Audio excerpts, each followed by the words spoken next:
ang gawain ng Espiritu Santo. Hindi naman natin kaila na kapag ito ang hindi gumabay sa atin, na pinagkaloob ng Diyos sa atin, ang Espiritu Santo ay hindi nagkakaroon ng tamang direksyon ng buhay ng isang tao, sapagkat ito ang gumagabay sa atin.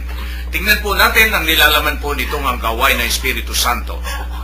Hindi ko muna sinasabi ang mga bagay na ito sa inyo, ang mga bagay na ito, sapagkat kasama pa ninyo ako. Ngunit ngayon, paroroon na ako sa nagsugo sa akin.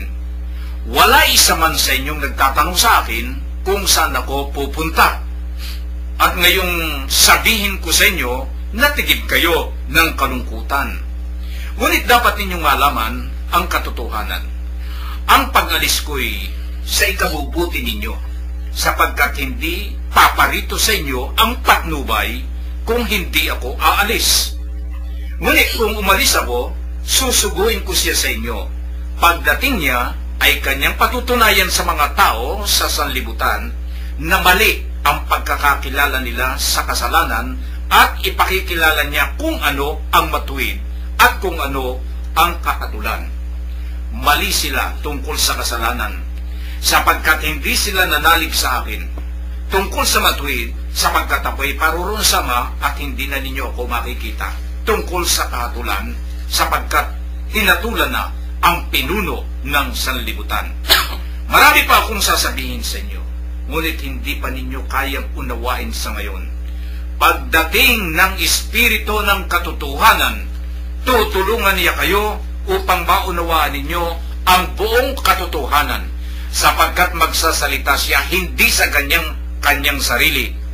Sasabihin niya sa inyo ang kanyang narinig at ipapahayag mga bagay na darating.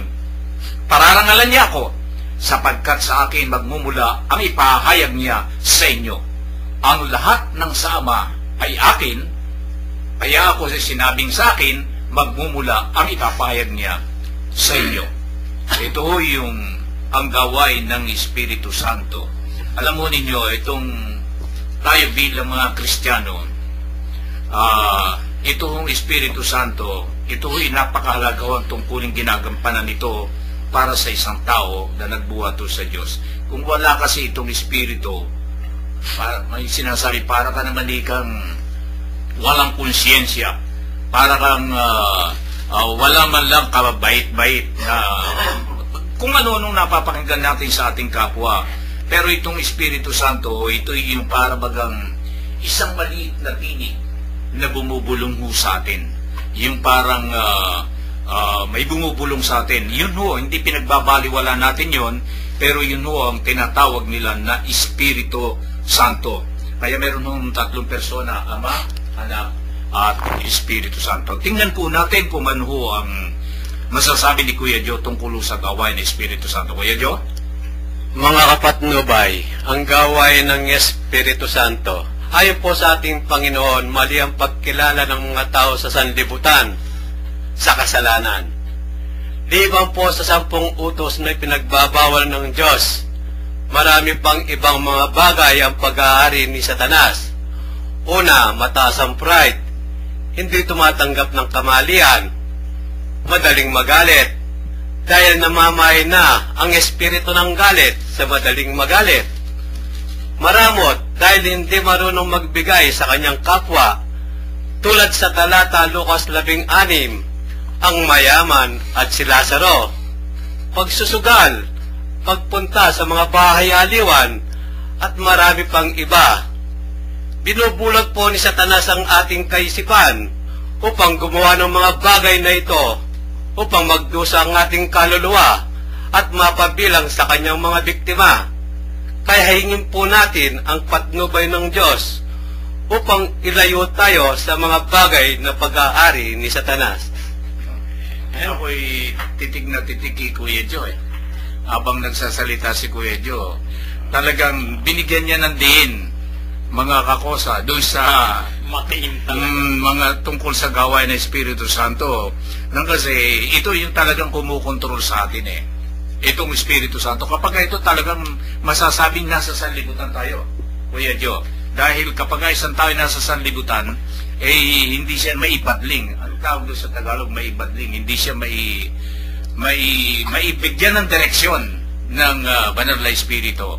So, Kuya Joe, maraming salamat. At talagang si Kuya Joe ako'y pinahanga nito. Kuya Ben, ano po naman ang sa inyo? Talagang si Kuya Joe ay talagang malawak na ngayon ang kanyang research eh. Hindi, yun ibig sabihin, pinapatnubayan ng Banal na Espiritu. At Kuya Ben? Una po, gaya ng sinabi ni Kuya Men, ito ay pangatlong persona sa iisang Diyos. Pag sa doktrina po kasi ng Santa Iglesia, ay lumulutang itong tinatawag na Trinitarian Doctrines. Ito yun, ako yun mong problema sa ibang nito, sa ibang mga mananampalataya, Kuya Bert, Kuya Joe, and Kuya Men, ano? Kasi maraming gumagamit nito, lalo na sa pagbibinyag nila.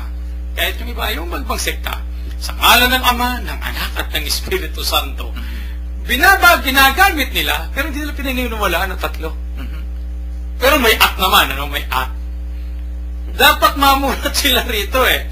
Sa doktrinang ito na dapat itama nila na totoo yung nakasaad dito sa ikatlong persona. Sapagkat napakalinaw sa banal na kasulatan. Yan po ang unang bahagi. Pangalawang bahagi, ang Espiritu Santo kasi may iba't ibang titulo ito, Kuya Men. Una, Espiritu Santo. Ito yung nagsasaad ng walang hanggang kabanalan nitong pangatlong persona sa iisang Diyos. Espiritu Santo. Walang hanggang kabanalan. Pangalawa, Parakleto. Ang ibig sabihin po nito, tagapayo, tagakalinga, tumutulong. Tumutulong. Kung bubuksan po natin sa bahagi ito ng Biblia, sa unang Korento, Kabanata 12, kahit marami po itong mga talatang ito, makikita natin yung iba't ibang kaloob. Ngunit iisa lamang ang Espiritong nagkakaloob ng mga ito, iba't iba ang paraan ng paglilingkod, ngunit iisa lamang ang Panginoong pinaglilingkuran.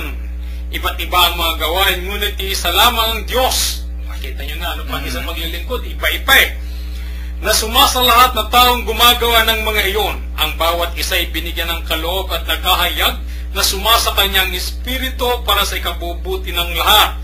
Sa isa ay pinagkaloob sa pamamagitan ng Espiritu ang kakayahang magpahayag ng mga aral ng Diyos, at sa isa ay ang kakayahang makaunawa ng aral ng Diyos. Ano pong ibig sabihin? Yung mga sangkap na karisma, kakayanan ng isang tao ay nagmula sa Espiritu Santo. Sapagkat ito yung pangako ng ating Panginoong Hesus, bago siya umakyat, ito yung ipagkakaloob at ipadadala ng Ama sa bawat isang alagad. Meron ditong meron pong nagtanong sa akin, wala naman, hindi naman kayo alagad eh. Bakit ba padalhan pa kayo? Paano naman yung sinasabi ng ating Panginoon, nasasamahan tayo magpakailanman. Magpakailanman. Ibig sabihin, nananatili sa bawat isa sa atin. Ngayon, pangatlo po, kanina sabi ko, Parakleto. Ang pangatlo po, ang sabi rito, mayroong isang address ito na napakaganda. Espiritu ng katotohanan. Ito yung pangatlong titulo ng ating ng Espiritu Santo. The Spirit of Truth. Ito yung nagdadala sa atin at nagbibigay linaw sa ating pananampalataya, sa ating pag-aaral tungkol sa Diyos, at ito ang nagbibigay sa atin ng lakas upang ang ating pananampalataya ay manatili sa atin. Yan. So, pangalawa po yun. At ang pangatlo, ang tanong, nasaan ang Espiritu Santo? Ang Espiritu po ay nasa bawat isa sa atin ng Espiritu Santo. Pero may nagtanong na naman, imposible yan. Bakit mayroong mamamatay tao? Bakit mayroong gumagawa ng masama? Dito po, kapag nakapagagawa ng masama, dito, lumalayo, bagamat nariyan siya, lumalayo. Pakatandaan po kasi natin na tayo ay templo ng Espiritu Santo. Ipinahayag po ito ni San Pablo bilang templo ng Espiritu Santo, nananatili sa atin ng Espiritu. Ang nagiging problema lamang, sa tuwing tayo'y nagkakasala, nagkakamali, lumalayo sa piling natin. Sapagkat hindi maaaring magsama